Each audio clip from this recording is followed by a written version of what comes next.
Hi friends, இது வரைக்கும் சேனலை சப்ஸ்கிரைப் பண்ணாதவங்க சப்ஸ்கிரைப் பண்ணிக்கோங்க. மகாநதி சீரியல் நியூ ப்ரமோ என்னென்ன பார்க்கலாம்.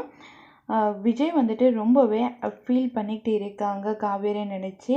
அவனோட சித்தப்பா வந்து சொல்கிறாங்க, இவ்வளோ நாள் கழித்து எதுக்காக திரும்பவும் இப்போ வந்து காவேரியை பற்றி பேசிகிட்டு இருக்க அப்படின்னு கேட்குறாங்க. அதுக்கான நேரம் வரும்போது தானே எல்லாத்தையும் பற்றியும் பேச முடியும் அப்படின்றாங்க.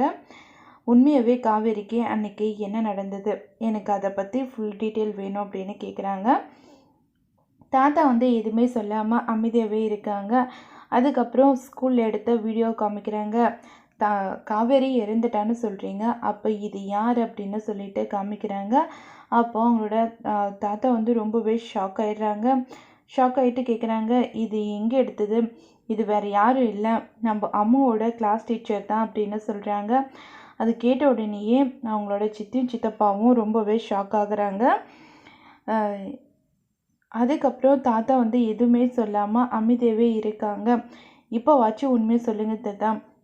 அப்போ உடனே அவங்களோட சித்தி வந்து சொல்கிறாங்க, என்னது இது காவேரியா, இது காமி பார்க்கலாம் அப்படின்னு சொல்லிட்டு ரொம்பவே ஷாக் ஆகுறாங்க.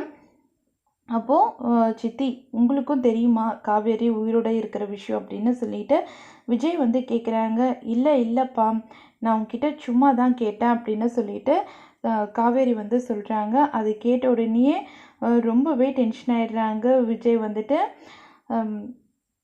இல்லை காவேரி மாதிரியே இருக்காளே அப்படின்னு சொல்லிட்டு தான் நான் உங்ககிட்ட கேட்டேன், மற்றபடி இது காவேரி இல்லை அப்படின்னு சொல்கிறாங்க. அவங்களோட சித்தி வந்துட்டு அவங்களோட சித்தப்பாவும் அதுதான் கார் ஆக்சிடெண்ட்லேயே அவள் இறந்துட்டான்னு சொல்கிறேன் இல்லை, ஏன் நீ விஜய் நம்ப மாட்டேன்ற அப்படின்னு சொல்லிட்டு ரொம்பவே ஃபீல் பண்ணி அவங்களோட சித்தப்பா வந்து கேட்குறாங்க.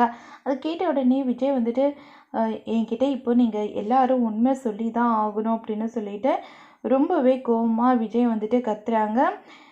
என்னடா சொல்கிறதுன்னு தெரியாமல் எல்லாரும் அமைதியாக நின்றுட்டு இருக்காங்க.